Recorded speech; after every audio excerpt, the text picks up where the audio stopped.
আসসালামু আলাইকুম এভরিওয়ান। তো আমরা হচ্ছে এমসিকিউ পার্টের সলভটা দিয়েছি চ্যানেলে। এখন সিকিউ পার্টটা কিন্তু অনেক ইজি হয়েছে। তো তারপরেও তোমাদের যাতে অ্যান্সার মিলানোর জন্য সুবিধা হয়, আমি তার জন্য হচ্ছে সলভগুলো দিয়ে দিচ্ছি। তো দেখো, এক নম্বরে আমাদের কি বলছে, একটা কার্নো ইঞ্জিন দেওয়া আছে। উপর যে কার্নো চক্রে কার্যকর পদার্থ দ্বারা সম্পাদিত কাজের পরিমাণ মানে পি বাই ভি লেখচিত্র দেওয়া আছে। যার ডেটা দরকার আমাদের সবই দেওয়া আছে। B two by V one, two by one, গামার মান দেওয়া আছে। এন এর মান হচ্ছে 1 মোল দেওয়া আছে। হচ্ছে এন্ট্রপি কাকে বলে, কমন একটা প্রশ্ন। যে রুদ্ধতাপীয় প্রক্রিয়ায় যে তাপীয় ধর্ম স্থির থাকে তাকে এন্ট্রপি বলে। অন্যভাবে বলা যায় এন্ট্রপি কোনো সিস্টেমের বিশৃঙ্খলা মাত্রা। এটা কিন্তু জানি যে বিশৃঙ্খলার মাত্রা নির্দেশ করে। তারা বলছে যে সিবি সিপি অপেক্ষা ছোট। কমার্কের একটা প্রশ্ন, এটা তুমি ম্যাথমেটিক্যালি অনেকভাবে দেখাইতে পারো। এখানে জাস্ট ব্যাখ্যাটা দেওয়া আছে। তুমি চাইলে ওইটা মানে দেখাইতে পারো, সমস্যা নাই। তো আমরা জানি স্থির আয়তনে 1 মোল গ্যাসের তাপমাত্রা 1 কেলভিন বাড়াতে যে তাপের প্রয়োজন তাকে সিবি বলে। স্থির আয়তনে যদি কোনো মানে গ্যাস কোনো বাহ্যিক কাজ সম্পাদন না করে, তখন কিন্তু প্রদত্ত তাপের পুরোটাই হচ্ছে গ্যাসের অভ্যন্তরীণ শক্তিতে বৃদ্ধি পায়। অভ্যন্তরীণ শক্তি মানে কি, ডিও। অভ্যন্তরীণ শক্তিতে কিন্তু হচ্ছে তোমার বৃদ্ধিতে হয়। তো অন্যদিকে স্থির চাপে 1 মোল গ্যাসের তাপমাত্রা যদি আমরা 1 কেলভিন বাড়াই, তখন তাকে আমরা কি বলি, সিপি বলি। এটা কিন্তু স্থির চাপে। ফলে প্রদত্ত তাপের অংশ অভ্যন্তরীণ শক্তি বৃদ্ধিতে এবং বাকি অংশ কিন্তু বাহ্যিক কাজ সম্পাদনে ব্যয় হয়। তো যেহেতু হচ্ছে একই পরিমাণ তাপমাত্রা বাড়াতে স্থির চাপের ক্ষেত্রে কাজের জন্য অতিরিক্ত তাপের প্রয়োজন, তাইলে সর্বদা সিপি এর মান সিভির থেকে বড় হয়। সিপি এর মান সিপি এর মান দাঁড়াও,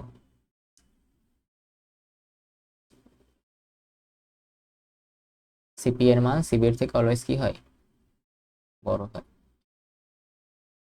অর্থাৎ সিবি হলো সিপি অপেক্ষা কি, ছোট। সিবি কিন্তু সিপি অপেক্ষা ছোট। তাহলে গাণিতিকভাবে তুমি এবার দেখাবা যে CP minus CV equals to কি, আর কিন্তু হচ্ছে ধনাত্মক মোলার গ্যাস ধ্রুবক। তো সিবি এর কাজ শুধু একটা মানে তাপমাত্রা বাড়ানো, আর সিপি এর কাজ কি, তাপমাত্রা বাড়ানো প্লাস বাহ্যিক কাজ করা। যেহেতু সিপি কে বেশি কাজ করতে হয়, তাই তার বেশি তাপ বা শক্তির প্রয়োজন। তাহলে সিবি হচ্ছে তাপমাত্রা বাড়ানো, আর সিপি হচ্ছে তাপমাত্রা বাড়ানো প্লাস বাহ্যিক কাজ করা। এগুলো দেখো ব্যাখ্যা এখানে দেওয়া আছে। গতে বলছে যে সি বিন্দুতে কার্যকর আয়তন নির্ণয় করো, হতে বলছে এবি এবং বিসি পর্যায়ে কৃতকাজ সমান হবে কিনা। অনেক সহজ প্রশ্ন করছে, এখানে হচ্ছে ব্যাখ্যা আমি দিয়ে দিছি। দেখো V two by V one এর মান কিন্তু আমার 2 দেওয়া আছে, আর বাকি যে মানগুলো দেওয়া আছে যেমন ভি ওয়ান এর মান দেওয়া আছে, টি ওয়ান এর মান দিয়েছে। এখন এ থেকে বি কি, সমষ্ণ প্রসারণ। যেখানে কি স্থির থাকে, সমষ্ণ প্রসারণে কিন্তু তাপমাত্রা স্থির। সমষ্ণতে টি স্থির। তাহলে সমষ্ণ প্রসারণের হচ্ছে আমাদের সূত্র আমরা জানি যে রুদ্ধতাপী প্রক্রিয়ার ক্ষেত্রে যেহেতু গামার মান দেওয়া আছে, তাইলে T one V two gamma minus one, তারপর হচ্ছে T 2 V 3 gamma minus one. এখানে তুমি মানগুলো যদি বসাও বা একবার আমি যদি লিখি, V 3 equal to gamma minus one এর পাওয়ার, আর এখানে T 1 by T 2 1 divided by gamma minus one সমান সমান অভ্যেস। এগুলো হচ্ছে ঘুরে যেতে মান বসানোর পর, যেমন মান বসাই, এটা হচ্ছে 6 × 10⁻³ এর মান হচ্ছে 550 divided by 330, 1 divided by gamma মানে হচ্ছে 1.4 - 1। যদি আমরা ক্যালকুলেট করি, তাহলে হচ্ছে ফাইনাল আমাদের অ্যান্সার কত আসে, এখানে দেওয়া আছে অ্যান্সার। তোমার ভি 3 কত আসে, 21.53 ইন্টু 10⁻³ 21.53 ইন্টু 10⁻³ মিটার কিউব। এটা হচ্ছে আমাদের ফাইনাল অ্যান্সার গয়ের। ঘতে কি বলছে দেখো, কারণ অনেকে ভুল করবে, যেমন অনেকে ভি 1 বসায় ডিরেক্ট করে ফেলাইবে। তো এটা একটু খেয়াল রাখো, রুদ্ধতাপীয় প্রক্রিয়াটা শুরু হয়েছে কিন্তু বি বিন্দু থেকে, ঠিক আছে। রুদ্ধতাপীয় প্রক্রিয়া কিন্তু বি বিন্দু থেকে শুরু হয়েছে, এবং হচ্ছে আমাদের আগে বি বিন্দুর আয়তন ভি 2 কিন্তু বের করে নিতে হবে, তারপর ফর্মুলায় বসাতে হবে। তো এইটা অবশ্যই আমাদের আগে কি করতে হবে, ভি2 মানটা আলাদাভাবে বের করে নিতে হবে। ঘ নাম্বার আমাদের কি বলছে, ঘ নাম্বার বলছে যে এবি এবং বিসি পর্যায়ে কৃত কাজ সমান হবে কিনা। তো স্টেপ বাই স্টেপ আমাদের করতে হবে। যেমন এটা তো হচ্ছে গ নাম্বার গেল। ঘ নাম্বারটা দেখো, এখানে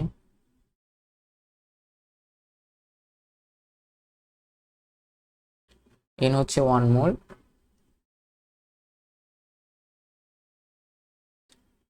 ঘরের সলভটা আমরা হচ্ছে ওই পেশে দিয়ে দিয়েছি, যেহেতু ওই পেশে দিয়েছি তাহলে হচ্ছে তোমরা এটা এখানে না করি, পরে পেজে সলভ করি। হয়তো এবি পর্যায়ে হচ্ছে সমষ্ণ প্রসারণ, বিসি পর্যায়ে হচ্ছে রুদ্ধদ্রবীয় প্রসারণ। তারপর সিম্পল হচ্ছে আমাদের এবি আর এসি সমান হয় না, তোমরা একটু ক্যালকুলেশন করো। আমরা কি জানি, ডাব্লিউ থেকে এবি, ডাব্লিউ এবি এন আর টি1 লন ভি2/ভি1, এটা কিন্তু এবির ক্ষেত্রে। তার মান বসাবা, আর এখানে ভি2/ভি1 এর মান কত, ভি2/ভি1 এর মান হচ্ছে 2। এখান থেকে ডাব্লিউ অফ এবির মান আসবে এই যে এইটা 3168.1414 জুল। দ্বিতীয় অংশে বিসি পর্যায়ে, এবং বিসি কি, বিসি কিন্তু রুদ্ধতাপীয়, বিসি হচ্ছে রুদ্ধতাপীয়। রুদ্ধতাপীয় হচ্ছে কৃতকাজের সূত্র আমরা জানি, W BC NR divided by gamma minus 1 T one minus T two. T two minus T one দিয়েও করতে পারে, তখন 1 মাইনাস গামা হবে। মানগুলো আমরা ইনপুট দেব, এন এর মান 1 আর এর মান 8.314, গামার মান বসাবা। তারপর এখানে ডাব্লিউ অফ বিসির মান হচ্ছে এখানে দেওয়া আছে, তো 4570.5 জুল। এরপর আমাদের ডাব্লিউ আর এবি আর ডাব্লিউ বিসি কিন্তু সমান হয় নাই, সুতরাং W of AB not equals to W of BC, যেহেতু সমান হয় না তাহলে কিন্তু আলাদা। আর এবি সমষ্ণ আর বিসি রুদ্ধতাপীয়, তোমার নাম কিন্তু আলাদা, কিন্তু এখানে কিন্তু দেখাই যাবে এটা হচ্ছে সমষ্ণ, দেখালে ফুল মার্কস পাবা। পরেরটা যাই আমরা, ওটা হচ্ছে 2 নাম্বার। এটা হচ্ছে চলতরিৎ, মানে স্থির তড়িতের ওই যে তুল্য ধারকত্ব, ওই রিলেটেড একটা ম্যাথ। তড়িৎ দ্বিমেরু কাকে বলে, এখানে দেওয়া আছে যে তড়িৎ দ্বিমেরু হচ্ছে দুটি সমপরিমাণ কিন্তু বিপরীতধর্মী বিন্দু চার্জ আদান পরস্পর হতে খুব অল্প দূরত্বে অবস্থিত থাকলে যে সংস্থা সৃষ্টি হয় তাকে তড়িৎ দ্বিমেরু বলে। ধরো পানির অণুর কথা বলা যায়, যেমন অক্সিজেন নেগেটিভ আর হাইড্রোজেন পজিটিভ। অক্সিজেনের মানে হচ্ছে হাইড্রোজেন পজিটিভ, আর এরা কাছাকাছি থাকলে তখন একটা অণুর সৃষ্টি হয় না, অক্সিজেন নেগেটিভ এবং হাইড্রোজেন পজিটিভ, তাহলে তারা যখন কাছাকাছি থাকে তখন তো একটা অণুর সৃষ্টি হয়। তো এইটা কিন্তু একটা তড়িৎ দ্বিমেরুর উদাহরণ, এক্সাম্পল তড়িৎ দ্বিমেরু। এটা হচ্ছে H2, চাইলে দিতে পারো, না দিলেও সমস্যা নেই। ক্ষতে বলছে চার্জিত গোলকের কেন্দ্রে তড়িৎ প্রাবল্য শূন্য হয় কেন। শূন্য গ্রাফ থেকে দেখা যায়, আমরা গাউসের সূত্রের এখানে কনসেপ্ট আসে যে কোনো ফাঁপা বা নিরেট পরিবাহীতে চার্জ আধান দেওয়া হলে সেই চার্জ বিকর্ষণের কারণে সবসময় পরিবাহীর একদম বাহিরের পৃষ্ঠে অবস্থান করে, পরিবাহের অভ্যন্তরে কিন্তু কোনো চার্জ থাকে না। তাইলে গোলকের ভেতরে বা কেন্দ্রে মোট চার্জের পরিমাণ তখন কি হয়, শূন্য হয়। তো মোট চার্জের পরিমাণ যদি শূন্য হয় তখন কোনো বলরেখা সৃষ্টি হয় না, ফলে চার্জিত গোলকের কেন্দ্রে বা অভ্যন্তরে যে কোনো বিন্দুতে তড়িৎ প্রাবল্য ই সর্বদা শূন্য হয়, ই সর্বদা শূন্য হয়। অথবা এক্সাম্পল আছে, যেমন মনে করো তুমি একটা লোহার বলের ঠিক মাঝখানে বসে আছো, আর বলের বাইরে ধরো কারেন্ট দেওয়া আছে। এখন চারদিক থেকে কারেন্ট কিন্তু তোমাকে সমানভাবে টানবে, ফলে সব টান কাটাকাটি গিয়ে মাঝখানে কিন্তু তুমি জিরো ফিল করবে। জিরো মানে হচ্ছে তোমার লব্ধি, লব্ধি হচ্ছে জিরো হবে। আর এই জন্যই হচ্ছে তড়িৎ ক্ষেত্রের প্রাবল্য হচ্ছে কিন্তু অভ্যন্তরে জিরো হয়। জাস্ট উদাহরণ দেওয়ার জন্য আমরা হচ্ছে গ নাম্বারে যাই। গ নাম্বার খুব ইজি, বর্তনী তুল্য রোধ নির্ণয় করো। আমরা জানি ধারক হতে সমান্তরালে থাকলে হচ্ছে যোগ হয়, আর সিরিজে থাকলে হচ্ছে ওটা প্যারালাল হয়ে যায়। আর বাকি সব সেম, সমান্তরালে হচ্ছে ভি সেম, আর শ্রেণীতে হচ্ছে কি কিউ সেম। আর সূত্র তো জানি, is equal to half C V square, সঞ্চিত শক্তি সূত্র is equal to half C V square. দেখো আমরা হচ্ছে পরবর্তীতে যাই, এখানে ব্যাখ্যা দেওয়া আছে যা বললাম তোমার, ওই দুইটা হচ্ছে যদি সমান্তরাল তাইলে দুইটা হচ্ছে যোগ হবে, মানে 5 মাইক্রোফ্যারাডে হবে, আর বাকি দুইটা হচ্ছে সমান্তরাল। প্যারালাল করার পর আমাদের ফাইনাল আনসার আসে 0.83। তাহলে বন্ধনী তুল্য ধারকত্ব এটা হচ্ছে অ্যান্সার।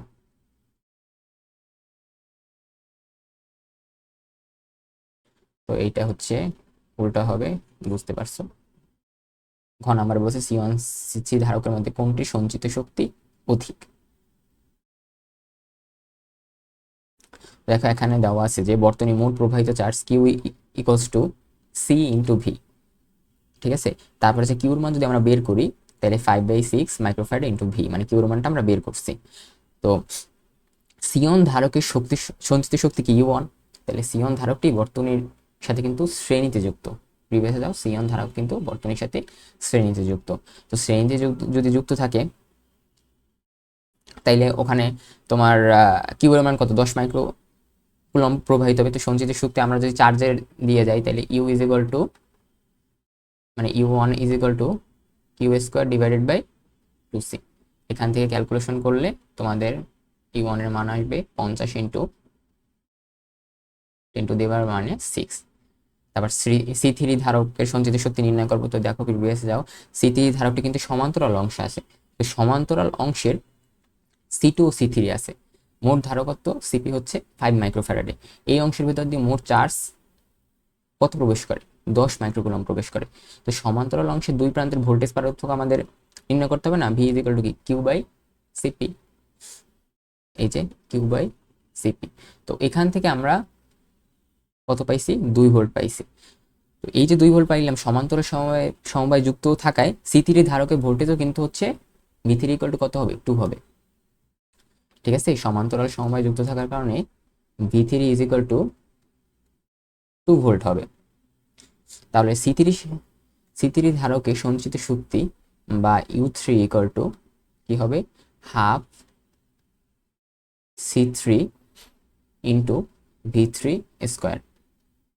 তারপর মান যদি আমরা বসাই তাহলে এখানে অ্যান্সার হবে 6 ইন্টু 10⁻⁻6 জুল, ঠিক আছে। সিদ্ধান্ত দিতে পারো, এখানে সিদ্ধান্ত দেওয়া আছে যে U1 U3 থেকে বড়, অর্থাৎ C1 ধারকটি কি মানে অধিক থাকবে। তো এইটা মনে রাখো যে শ্রেণীতে চার্জ সেম আর সমান্তরালে ভোল্টেজ সেম। শ্রেণীতে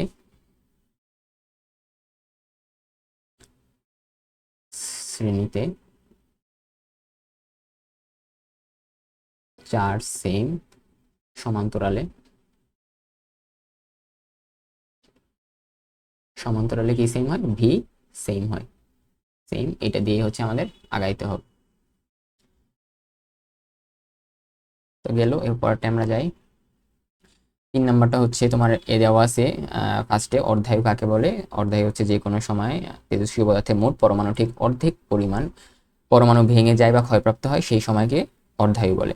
তো অর্ধায়ু তুমি অন্যভাবে মনে রাখতে পারো, অর্ধায়ু মানে কি, অর্ধেক জীবন। ধরো 1000টা পরমাণু যদি থাকে, যেই সময় ঠিক তাহলে কত হবে, ধর যদি 100টা পরমাণু থাকে তাহলে অর্ধেক কত, 50। আবার 1000টা থাকলে অর্ধেক কত হয়, 500। মানে 100 যদি থাকে তার অর্ধায়ু হচ্ছে কত হয়, 50। আবার 1000 যদি থাকে তার অর্ধায়ু কত হয়, 500। এটা মনে রাখতে পারো অর্ধায়ু। তারপরে হচ্ছে আলোক তড়িৎ ক্রিয়া সূচন কম্পাঙ্কের উপর নির্ভরশীল, এগুলো ব্যাখ্যা আছে যে ইংলিশে আর একটা টার্ম আছে, এটা লিখতে পারো যে থ্রি শোল্ড ফ্রিকোয়েন্সি, মানে সূচন কম্পাঙ্ক ফ্রিকোয়েন্সি মানে আলোক তড়িৎ ক্রিয়ায় কোনো ধাতু পৃষ্ঠ থেকে মানে ইলেকট্রন নির্গত হওয়ার জন্য আপতিত আলোর একটি ন্যূনতম কম্পাঙ্ক থাকা প্রয়োজন, তখন তাকে আমরা কি বলি, সূচন কম্পাঙ্ক বলি। বা অন্যভাবে মনে রাখতে পারো, এখানে ব্যাখ্যা আছে যে একটা দেয়াল ভাঙতে আমরা যদি 10 জন, একটা দেয়াল ভাঙতে যদি 10 জন মানুষের শক্তি লাগে তাহলে সেটাকে তুমি সূচন কম্পাঙ্ক বলতে পারো। এখন তুমি যদি 9 জন মানুষ দিয়ে ধরো সারাদিন ধাক্কা দিতে আসো, তাহলে কি দেয়াল ভাঙবে না। আলোর ক্ষেত্রেও মিনিমাম এনার্জি বা সূচন কম্পাঙ্ক না থাকলে কোনো ইলেকট্রন বের হবে না। মানে একটা দেয়াল ভাঙতে আমাদের হচ্ছে 10 জন লোক লাগে। এখন যদি আমরা 9 জন লোক দিয়ে সারাদিন করি, মানে ভাঙার চেষ্টা করি, ভাঙবে না। তাইলে তোমার হচ্ছে এই 10 যেটা, এটা কিন্তু সূচন কম্পাঙ্ক। তো এইটার উদাহরণের ক্ষেত্রে আমরা মনে রাখতে পারি যে মিনিমাম এনার্জি বা সূচন কম্পাঙ্ক না থাকলে কিন্তু কোনো ইলেকট্রন বের হবে না। 10-এর অবশ্যই বিষয় হতে হবে, উদাহরণের জন্য বুঝাইছি। তারপর গত বছর ক শিক্ষার্থীর পর্যবেক্ষণকাল নির্ণয় করো, খ শিক্ষার্থীর বক্তব্যের যথাযথতা ব্যাখ্যা করো। এখানে দেওয়া আছে, এই যে অধ্যায়ও দেওয়া আছে। তারপর হচ্ছে উক্ত মৌলের 82% হচ্ছে ক্ষয় হয়, কত সময় লাগবে তা পর্যবেক্ষণ করেছিল। খ শিক্ষার্থী বলল 18 দিন পরে মৌলটির অবশিষ্ট প্রারম্ভিক ভরের 1/25 ওই এন নট এগুলো ক্যালকুলেশন করতে হবে। তো এখানে অর্ধায় টি হাফ দেওয়া আছে হচ্ছে 3.8 ডেজ। আমরা ওখানে দেখছি যে 82% ক্ষয় হয়েছে, তাহলে 100 থেকে আমাদের 82% ওইটা কিন্তু মাইনাস করতে হবে। 100 থেকে 82% এটা যদি আমরা মাইনাস করি তাহলে অবশিষ্ট কত থাকে? 18% কিন্তু অবশিষ্ট থাকে। তো আদি পরিমাণ ধরো এন নট যদি আমরা এন নট 100 বলি, তাহলে ক্ষয় ধ্রুবক ও ল্যামডা এবং অর্ধারের সম্পর্ক সবাই জানি। Lambda equal to 0.693 divided by T half. T half মানে অর্ধায়ু, তো এখানে 0.693 ডিভাইডেড বাই টি হাফের মান কত? 3.8। তো এটার মান ক্যালকুলেশন করলে 0.18237 ডে ইনভার্স 1। এখন তেজস্ক্রিয়র হচ্ছে ক্ষয়সূত্র থেকে আমরা জানি যে n is equal to N not E to the power minus lambda T, e to the power minus lambda T. তো এখান থেকে হচ্ছে এন বাই এন নট আমাদের আলাদা করতে হবে, e to the power minus lambda T. Final হচ্ছে আমাদের ওই লনের অনেক ক্যালকুলেশন আছে, ফাইনাল এখান থেকে আমাদের টি এর মান আসে 9.4 ডেজ। এই যে এখানে দেওয়া আছে পর্যবেক্ষণ 9.4 দিন। ঘ নাম্বারটা দেখো, ঘ নাম্বারে বলছে খ শিক্ষার্থীর যথাযথ যাচাই করো। তো ওই এন এর মানের এই বিষয়টা খেয়াল রাখো। ঘ নাম্বারে আমাদের বলছে 18 দিন পর মৌলটির ভর প্রারম্ভিক ভরের 1/, কিন্তু 25 হবে। তো 18 দিন পরে অবশিষ্ট ভর কত হয় বা কি হয় তার আমরা গাণিতিকভাবে কিন্তু ব্যাখ্যা করতে হবে। এবং তেজস্ক্রিয় সূত্র থেকে আমাদের দেখো এখানে হচ্ছে আমরা N by N not E to the power minus infinity জানি, এবং কত ক্ষয় হয়? 1/25 অংশ। তাইলে তোমার এখানে হিসাবকৃত মান এত এবং শিক্ষার্থী বলা মান এত সমান নয়, মানে তোমার ব্যাখ্যা করতে হবে। তো তুমি চাইলে এটা শর্টকাটেও করতে পারো। শর্টে এখানে দেখাই ঘ,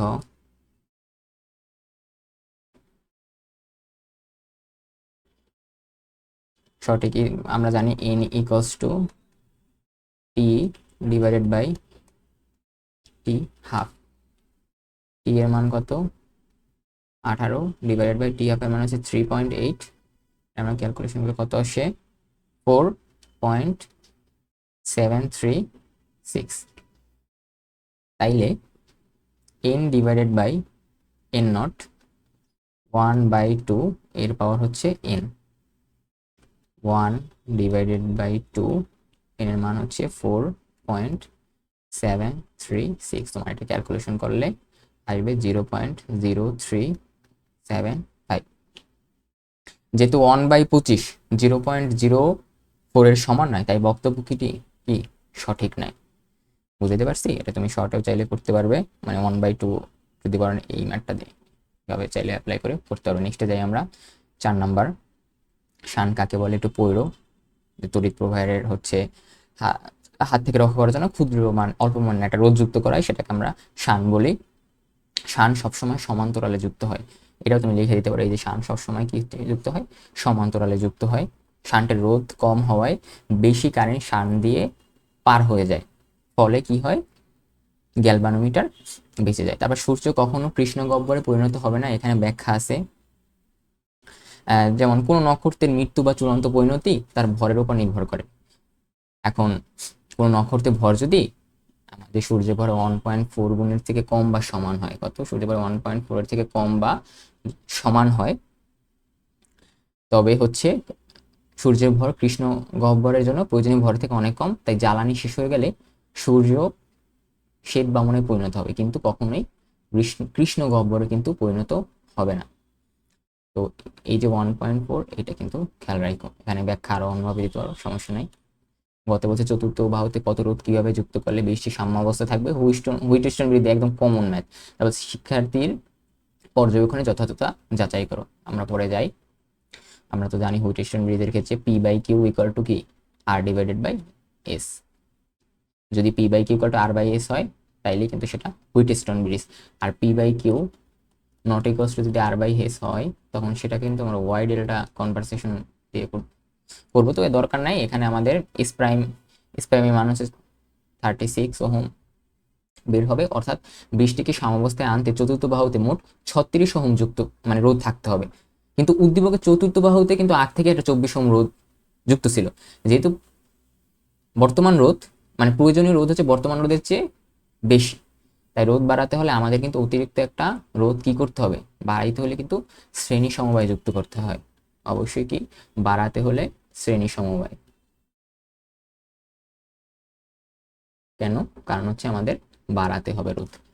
তাইলে এভাবে লিখবা যে S plus R equal to S prime মানে 24 প্লাস আর ইকুয়াল টু 36। সুতরাং R equal to 36 minus 24 12 ohm. তাহলে কি 12 ওহম রোধ শ্রেণীতে যুক্ত করতে হবে। গত বলছি শিক্ষার্থীর পর্যবেক্ষণের যথাযথতা যাচাই করো। তো আমাদের এখানে শিক্ষার্থীরা পর্যবেক্ষণ করেছিল যে সাম্যাবস্থায় বর্তনীর মূল প্রবাহ এবং 6 ওহম রোধের মধ্যে দিয়ে প্রবাহ সমান নয় বা এদের অনুপাত 1/1 নয়। তো এটা আমাদের যাচাই করতে হবে। আমরা কিন্তু গ থেকে পাইছিলাম এস প্রাইম ইকুয়াল টু কত 36 ওহম। সাম্যাবস্থায় ধরো উপরের দিকের যে বাহু দুটি রোধ পি আর কিউ এই দুটো কিসে যুক্ত ছিল, এই পি হয়ে যায় পি আর কিউ কিন্তু শ্রেণীতে যুক্ত ছিল। তাহলে শ্রেণীতে যুক্ত রোধ আমাদের আর অন ইকুয়াল টু কি হবে পি প্লাস কিউ। এই আর অন ইকুয়াল টু কি, এটা কিন্তু পি, এটা কিন্তু কিউ, পি প্লাস কিউ। তারপর R two is equal to কি হবে R plus S prime, R divide হচ্ছে এস প্রাইম তো আমরা 36 ওহম বেরই করছি, 55 ওহম। এখন আর ওয়ান এবং আর টু কিন্তু সমান্তরাল সমবায় আছে।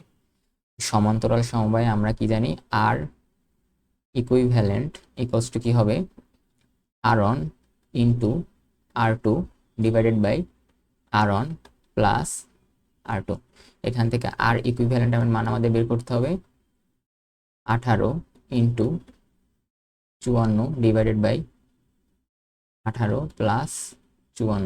তাইলে আমাদের মান আসে, ক্যালকুলেশন করলে হয় 13.5 ওহম। এখন মূল প্রবাহ আমাদের নির্ণয় করতে হবে। মূল প্রবাহ I is equal to V by R, V divided by আমরা আর ইকুইভ্যালেন্টের মান বের করছি না, তো ভি এর মান কত ছিল 12.5 ডিভাইডেড বাই আর ইকুইভ্যালেন্টের মান হচ্ছে 13.7। এটা ক্যালকুলেশন করলে আসে 0.926 অ্যাম্পিয়ার।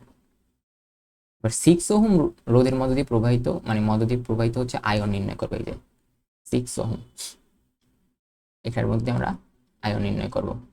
তো এখানে তোমার 6 ওহমের রোধটি কিন্তু উপরের শাখা হচ্ছে আরনে অবস্থিত। এই শাখাটি দেখো, এই শাখাটি কিন্তু সরাসরি ব্যাটারির সাথে সমান্তরাল থাকা এই দুই প্রান্তের ভোল্টেজ পার্থক্য কিন্তু ব্যাটারি ভোল্টেজের সমান হবে। ব্যাটারি ভোল্টেজ কত ছিল 12.5, তাহলে সেটা কিন্তু 12.5 এর সমান হবে। সুতরাং উপরের শাখায় প্রবাহিত কারেন্ট এখানে লিখি, প্রবাহিত current I1 equals to V divided by R1। V এর মান হচ্ছে 12.5 ডিভাইডেড বাই R1 এর মান কত 18। ক্যালকুলেশন করলে আসে 0.694 ওহম। তো অনুপাত বিশ্লেষণ করবে, তো অনুপাত বিশ্লেষণ করলে মূল প্রবাহ এবং 6 ওহমের আমরা অনুপাত করব। মূল প্রবাহ এবং 6 ওহম অনুপাত করলে ধরো I ডিভাইডেড বাই I1 যদি করি তাহলে এখানে 25 ডিভাইডেড বাই 27 আর নিচে হবে কত 25 ডিভাইডেড বাই 36। মানে এইটাকে তুমি 25 বাই 27 বলতে পারো, আর এটাকে হচ্ছে 25 বাই 36 বলতে পারো, বা একবারও ক্যালকুলেটর করতে পারো, সমস্যা নাই। 4/3 আসে, অর্থাৎ সুতরাং I ইকুয়ালস টু এটা কত 4:3 কত আসছে 4:3। এখন সিদ্ধান্ত কি দেবা যে গাণিতিক বিশ্লেষণের প্রবাহ দুটি কিন্তু সমান নয়, অর্থাৎ এদের অনুপাত 4:3। তাই কি শিক্ষার্থী পর্যবেক্ষণ গাণিতিকভাবে যথার্থ। এখন তুমি এখানে যেমন অনুপাত সমান নয় লেখা, কিন্তু কার সাথে সমান তা তো বলা নাই। তো বোর্ডের প্রশ্নের ভাষায় হচ্ছে অলওয়েজ একটা প্যাচ থাকে, তো প্যাচ দেখে কনফিউজ হয়েও না।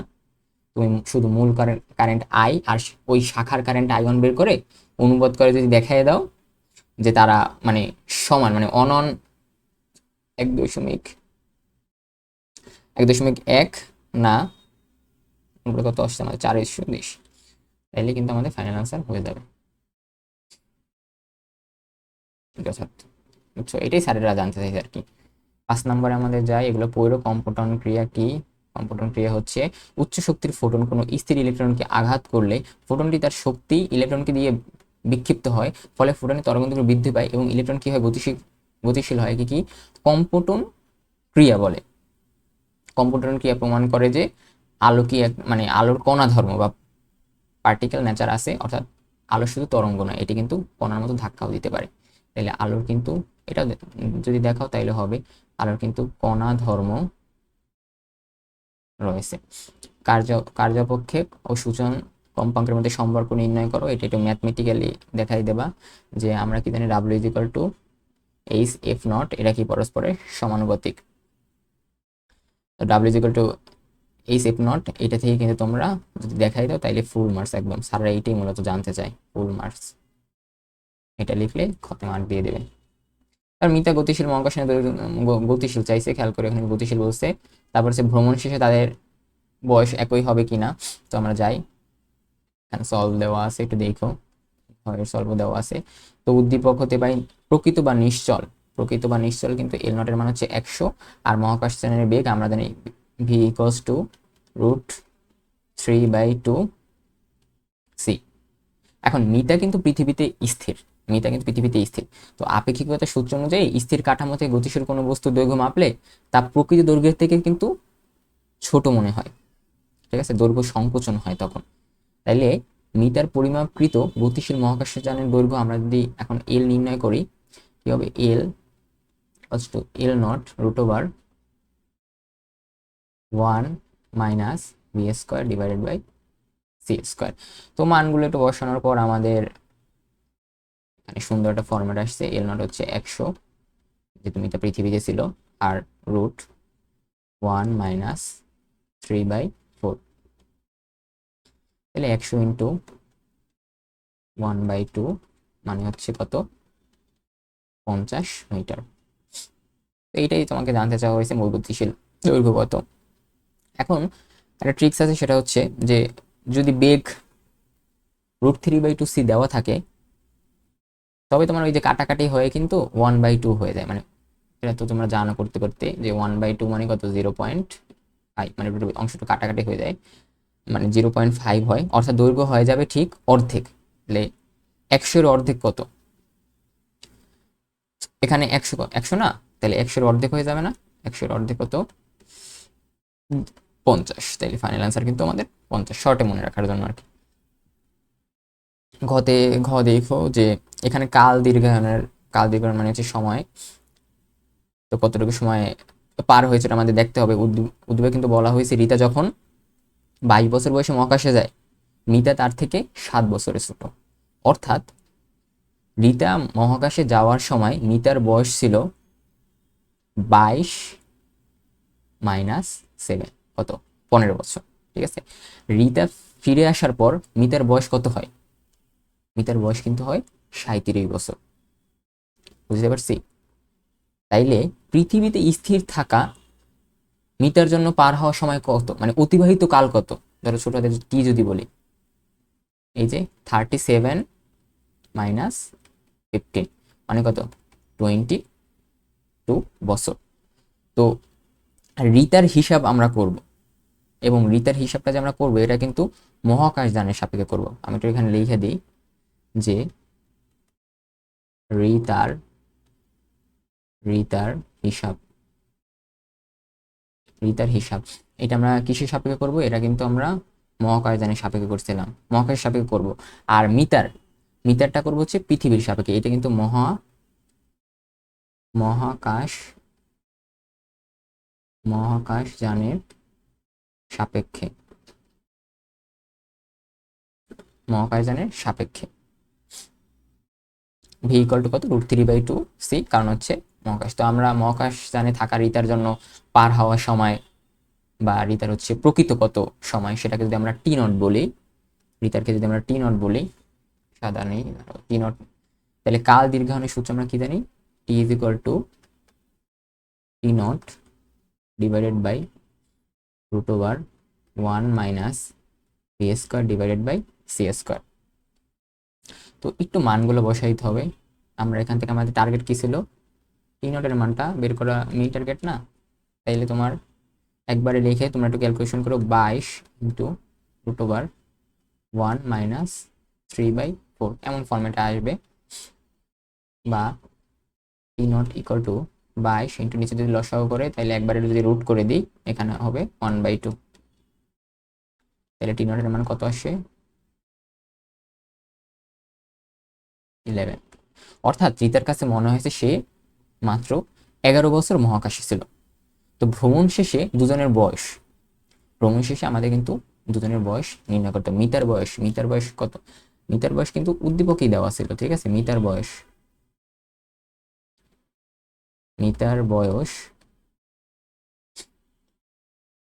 এটা কিন্তু উদ্দীপকেই দেওয়া ছিল, এটা কত 37 বছর।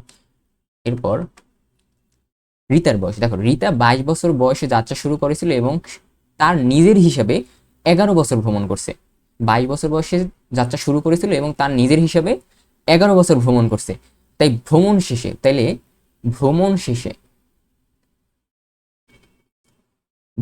শেষে রিতার বয়স কত হবে, ভ্রমণ শেষে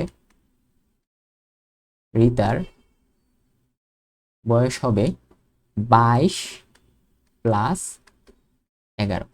এই যে আমরা 11 বের করছি না, 22 প্লাস 11 মানে হচ্ছে তোমার কত, 33। তো আমাদের ফাইনাল সিদ্ধান্ত কি, যে ভ্রমণ শেষে মিতার বয়স 37 বছর এবং রিতার বয়স 33 বছর। তাইলে 37 আর 33 তো সমান না, সুতরাং বিশ্লেষণ করে আমরা কি বলতে পারি, ভ্রমণ শেষে তাদের বয়স একই হবে না, মানে 37 নট ইকুয়াল টু 33, তাদের বয়স একই হবে না। আশা করি বুঝাইতে পারছি, এগুলো অনেকের হচ্ছে কনফিউজ লাগতে পারে। তো একটা ঘটনা লক্ষ্য করতে পারো যে এখানে রিতা কিন্তু মিতার বড় বোন ছিল, কিন্তু আলোর কাছাকাছি বেগে যাওয়ার কারণে, মানে আলোর কাছে মানে ভি বাই √3/2c, ঠিক আছে, আলোর বেগের কাছাকাছি যাওয়ার কারণে রিতার সময় কিন্তু স্লো হয়ে গেছে। আর পৃথিবীতে ফিরে এসে রিতা দেখে যে সে যে তার বোনের চেয়েও সে কিন্তু বয়সে ছোট হয়ে গেছে। আমি বুঝতে পারছি সে কিন্তু বয়সে ছোট হয়ে গেছে। এইটাই হচ্ছে আইনস্টাইনের থিওরি অফ রিলেটিভিটি। এটাই হচ্ছে আইনস্টাইনের থিওরি অফ রিলেটিভিটি। ওই একটা মুভি আছে যে পিতা হচ্ছে মহাকাশে যাওয়ার পর আসে থেকে তার মেয়ে তার থেকে হচ্ছে বড় হয়ে গেছে, রিলেটিভিটি। তো এইটাই তুমি হচ্ছে যদি দেখাই যেতে পারো তাহলে তো আরো ভালো, সমস্যা নেই। এরপর আমাদের 6 নম্বরে যাই। 6 নম্বরে হচ্ছে ভৌত আলোক বিজ্ঞানের ম্যাথ থেকে আসছে, আলোর অববর্তন কাকে বলে একটু পড়ো। আলোক রশ্মি কোনো সূক্ষ্ম ধার বা সূক্ষ্ম ছিদ্রের পাশ দিয়ে যাওয়ার সময় কিছুটা বেঁকে যাওয়ার ঘটনাকে আলোর অপবর্তন বলে,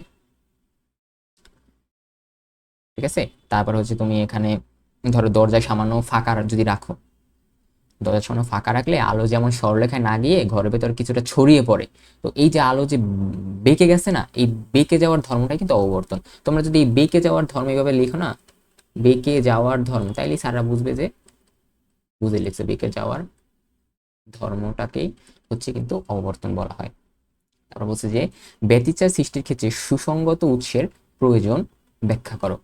সুসংগত উৎস কি, যেখান থেকে নির্গত আলোক তরঙ্গের দশা পার্থক্য বা ফেজ ডিফারেন্স সময়ের সাথে সাথে অপরিবর্তিত থাকে বা কি হয়, শূন্য হয়। ব্যাখ্যা যেটা পড়ল যে আমরা জানি কি ব্যতিচার সৃষ্টির প্রধান শর্ত কি, যে উৎস দুটিকে অবশ্যই কিন্তু সুসংগত হতে হবে, উৎস দুটিকে অবশ্যই সুসংগত হতে হবে, ব্যতিচার সৃষ্টির শর্ত।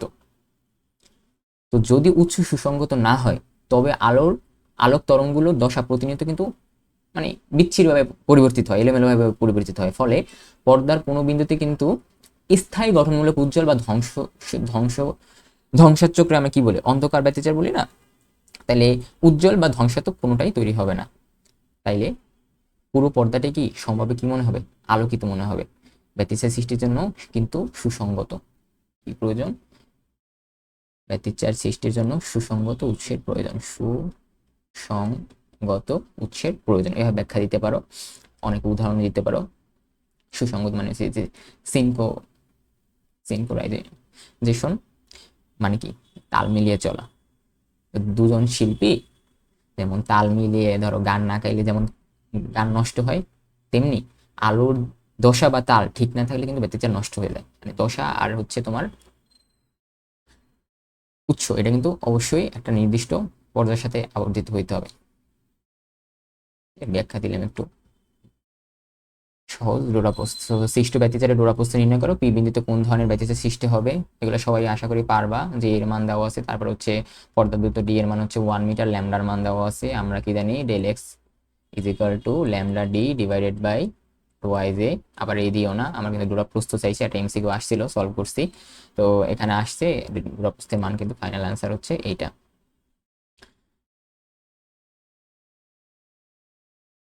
তারপর পি বিন্দুতে কোন ধরনের ব্যতিচার সৃষ্টি হবে, এটাও পথ পার্থক্য হচ্ছে ডেল, এটা দেওয়া আছে। আলোর তরঙ্গ দৈর্ঘ্য ল্যামডা হচ্ছে তুমি এসে নিবা। তারপর প্রথমে আমরা অর্ধ তরঙ্গ মানে ল্যামডা টু এর মানটা আমরা হচ্ছে বের করব, ঠিক আছে। এখন পথ পার্থক্য অর্ধ তরঙ্গের কত গুণ তা বের করব, বের করার পরে দেখি 7.24 আসছে। তা আমরা জানি পথ পার্থক্যর মানে ল্যামডা বাই টু এর জোড় গুণিতক হলে সেটা কি হয়, গঠনমূলক বা উজ্জ্বল ব্যতিচার। ল্যামডা বাই টু এর ল্যামডা বাই টু এর জোড় গুণিতক যদি হয়, জোড় গুণিতক হলে তখন কি উজ্জ্বল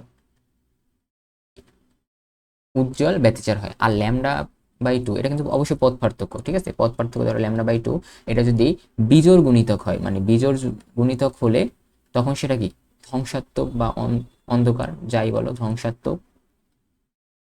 ধ্বংসাত্মক বা অন্ধকার। তাইলে এখন আমাদের পথ পার্থক্য ল্যামডা বাই টু কত আসছে, 7.24। এটা কি এটা ভগ্নাংশ, অর্থাৎ পূর্ণ জোড় বা বিজোড় কোনোটাই নয়। তাহলে পি বিন্দুতে পুরোপুরি উজ্জ্বল বা পুরোপুরি অন্ধকার কোনো ব্যতিচারই কিন্তু সৃষ্টি হবে না, অর্থাৎ পি বিন্দুটি কিন্তু আংশিক আলোকিত হবে। এটা কি আংশিক আলোকিত হবে। আমার কেন যেন মনে হচ্ছে এখানে একটা টাইপিং মিস্টেক বোর্ড পরীক্ষা যেহেতু থাকতেও পারে, যে উদ্দীপকের আমাদের পথ পার্থক্য দেওয়া ছিল 2.1 × 10⁻⁶, এটা দেওয়ার কারণে আমাদের উত্তর কিন্তু ভগ্নাংশ আসছে। যদি আমাদের এখানে টাইপিং মিস্টেক না থাকতো, যদি 2.9 হইতো, 2.9 × 10⁻⁶ যদি হইতো, তাইলে আমাদের অনুপাতটা দেখো একটা মানে অ্যাকুরেট ফর্ম টাইপ। তো ওইটা ধরো যদি অ্যাকুরেট আসে, তখন যদি বিজোড় হয় তাইলে হচ্ছে ধ্বংসাত্মক, আর জোড় হইলে উজ্জ্বল ডোরা হইতো। যেহেতু এখানে দশমিক হয়েছে, তার মানে এখানে একটা কাহিনী আছে, এটা হচ্ছে আংশিক। আংশিক আমরা তো বইয়ের সব ম্যাথ করছিলাম যে হয় উজ্জ্বল নাহলে অন্ধকার, টাইপিং মিস্টেক থাকতে পারে যেহেতু বোর্ডে ভুল থাকে। টেসলা কাকে বলে, একটু পড়ো। টেসলা হচ্ছে চৌম্বক ক্ষেত্র সাথে লম্বভাবে গতিশীল 1 নিউটন বল অনুভব করে, তবে ওই চৌম্বক ক্ষেত্রের মানকে 1 টেসলা বলে। তারপর তুমি এখানে চাইলে ধরো অনেক স্টুডেন্ট দেখাবে এটা, স্যার একটু তাহলে খুশি হবে আর কি। B is equal to F divided by Q V sine theta, ঠিক আছে।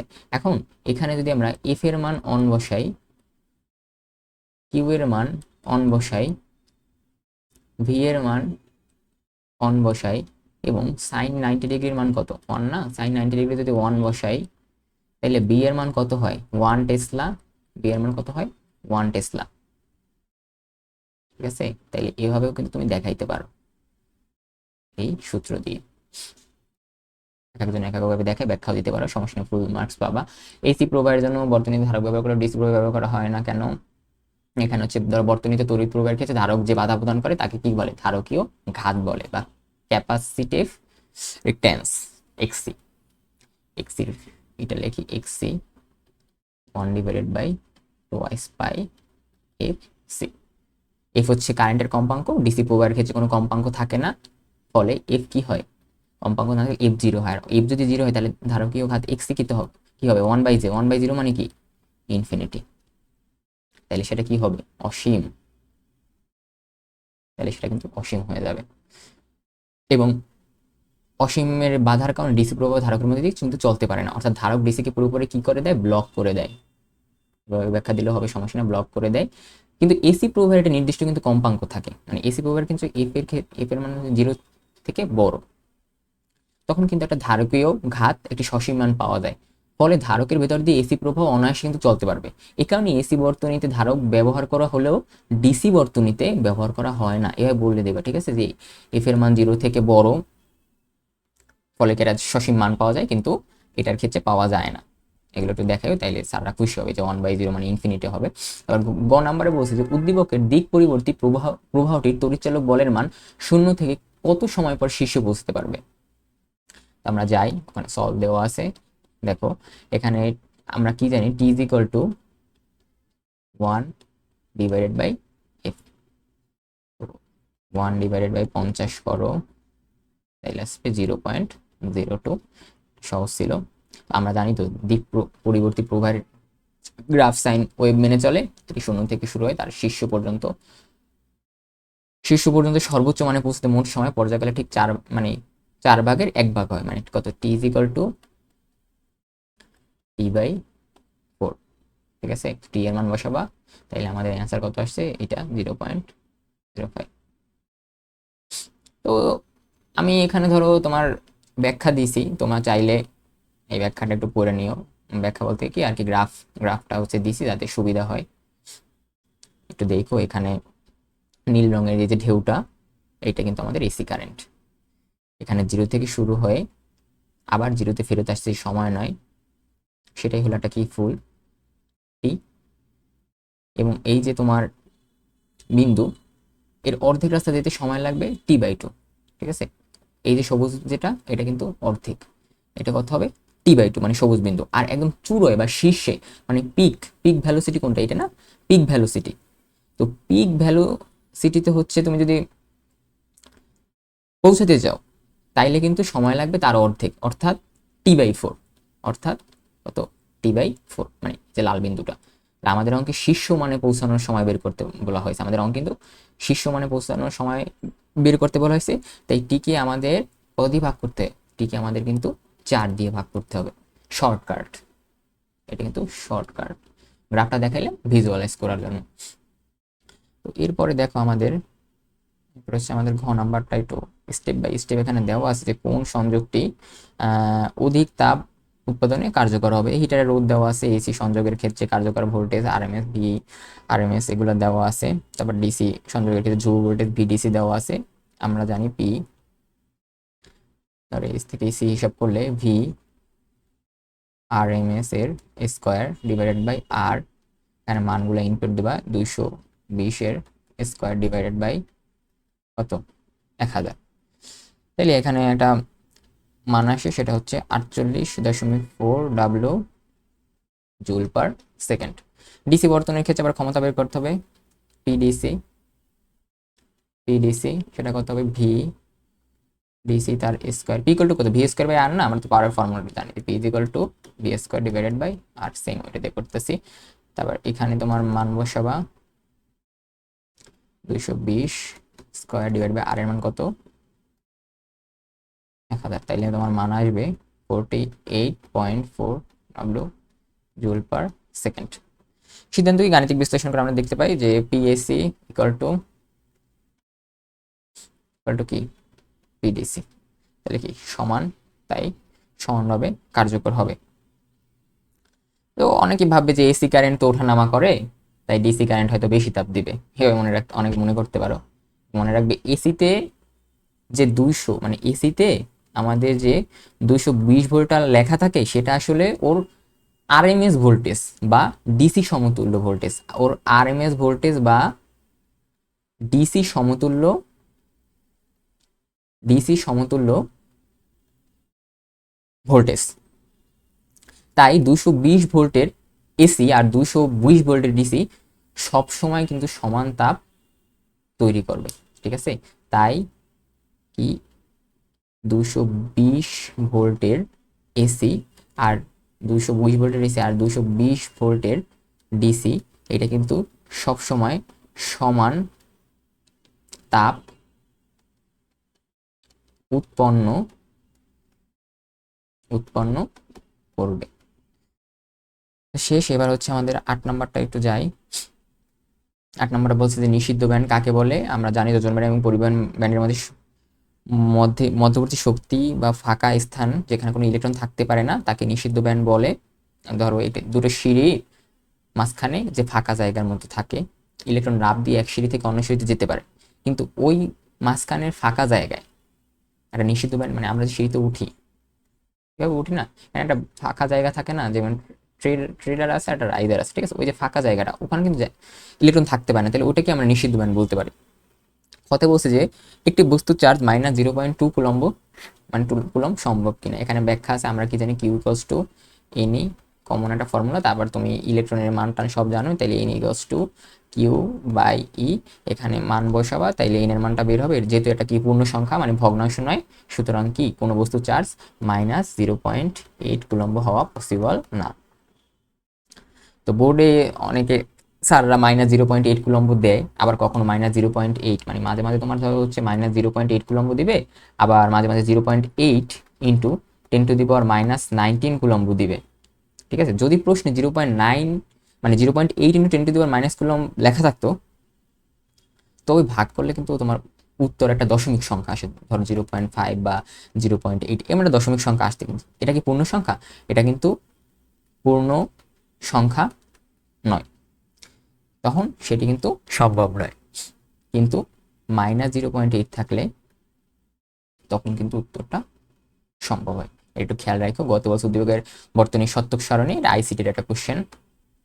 সত্যক সারণীর হচ্ছে এই বারোটা দেওয়া আছে, দেখো উদ্দীপকের বর্তনীতে 3টি সুইচ এখানে দেওয়া আছে, 3টি সুইচ দেওয়া আছে, তার পি কিউ আর পরস্পর কি সমবায়যুক্ত, শ্রেণী সমবায়যুক্ত, এবং এদের সাথে বাল্ব ওয়াই কি, এবং এদের সাথে বাল্ব ওয়াই যুক্ত আছে, শ্রেণী সমবায়ের ক্ষেত্রে বর্তনীতে তড়িৎ প্রবাহ হতে হলে সবগুলো সুইচকে কিন্তু অবশ্যই অন করতে হবে, এবং যে কোনো একটি সুইচ যদি অফ করো, অফ থাকে খোলা, তাহলে খোলা মানে কি সার্কিট ব্রেক হয়ে যাবে, তাহলে কি বাতি জ্বলবে? তাহলে কিন্তু বাতি জ্বলবে না।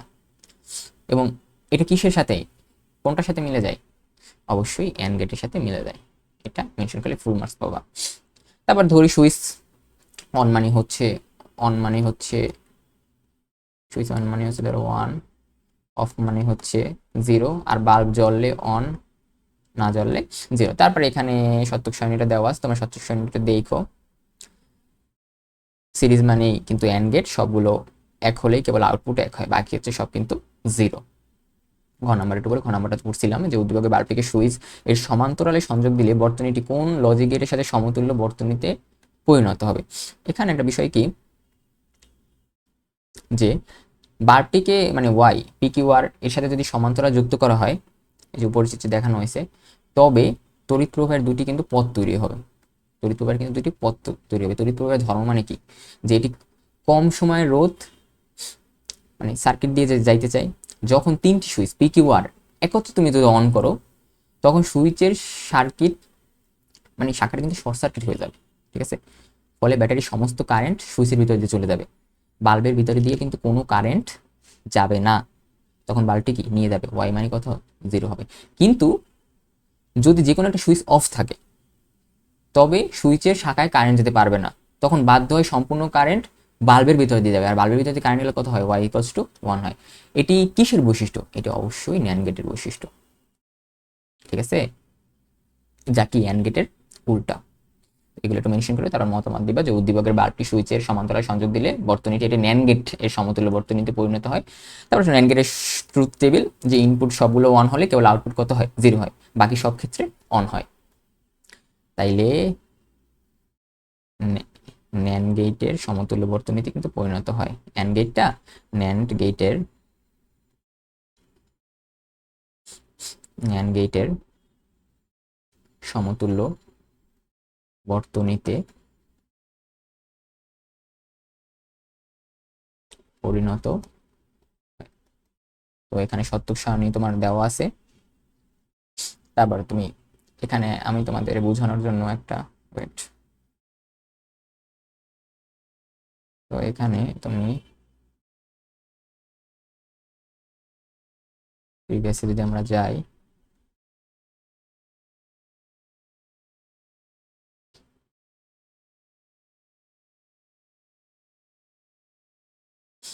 আচ্ছা ওটা তো সামনে দিয়েছিলাম, মেবি একটু দেখি। হ্যাঁ সামনে। এই ঘ নাম্বারটা তোমার হচ্ছে সব দিয়ে দিছি, আমি ব্যাখ্যা যেগুলো বলছি ওগুলোই কিন্তু দেওয়া আছে, ঠিক আছে? কি হবে সত্যক সারণী একটু দেখো।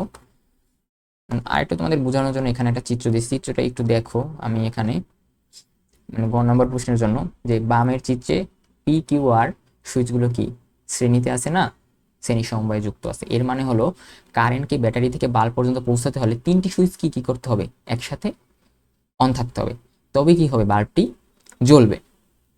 এটি কিন্তু এন্ড গেটের মতো কাজ করবে। কিন্তু মানে এইটা হচ্ছে তোমার গ, ঠিক আছে? আমাদের যে গ যেটা ছিল এটা গ, আর এটা হচ্ছে ধরো ঘ, মানে এন্ড গেটে আমরা ন্যান্ড গেটে প্রতিস্থাপন করছি না, সমতুল্য হিসেবে কাজ করে। কারণ ডান দিকে যেটা যদি খেয়াল করো, এখানে দেখো বাল্বটির সুইচগুলোর সাথে সমান্তরাল বা প্যারালাল সমবায় যুক্ত আছে না, তাহলে সমান্তরাল বা প্যারালাল যদি যুক্ত থাকে, এখন পি কিউ আর তিনটা সুইচকে কি করতে হবে, অন করতে হবে। তাহলে উপরের রাস্তা দিয়ে কারেন্টের জন্য কিন্তু দারুণ একটা শর্ট সার্কিট তৈরি হয়ে যাবে, ঠিক আছে? এই যে তীর চিহ্ন দিয়ে যেটা বুঝাইছি এটা কিন্তু হচ্ছে শর্ট সার্কিট তৈরি হয়ে যাবে, এই যে লাল তীর চিহ্ন দিয়ে যেটা, তাইলে কারেন্ট সবসময় কি হয়, সহজ বা বাধাহীন রাস্তা খুঁজে। তাই পুরো কারেন্ট বাল্বকে বাল্বকে ফাঁকি দিয়ে কি করবে, সুইচগুলোর ভিতর দিয়ে চলে যাবে, এবং আর বাল্বটি কি হবে, নিভে যাবে। বুঝতে পারছি? বাল্বটি নিভে যাবে মানে কত, জিরো হবে। কিন্তু যদি যে কোনো একটি সুইচ অফ থাকে, তবে উপরের রাস্তা বন্ধ থাকায় কারেন্ট কিন্তু বাধ্য হয়ে বাল্বের ভিতর দিয়ে যাবে, এবং বাল্বটি তখন কি হবে, তখন কিন্তু জ্বলবে। আর ঠিক এইভাবেই কিন্তু ন্যান্ড গেটে পরিণত হয়, ন্যান্ড গেটে পরিণত হয়। তোমরা যেভাবে ব্যাখ্যা দাও সমস্যা নেই, আমি একটু বোঝানোর জন্য একটু ডিটেলসে বলতে আসি। ধরো সলভ তো দিলে দিতেই পারি, একটু বোঝানোর ট্রাই করছি যাতে আর কি তোমাদের সুবিধা হয়। তো একটু দেখো, আর চ্যানেলটা একটু সাবস্ক্রাইব করো, যদি ভালো লাগে ভিডিওটা তাহলে লাইক দিও। সবাই ভালো থেকো, আসসালামু আলাইকুম।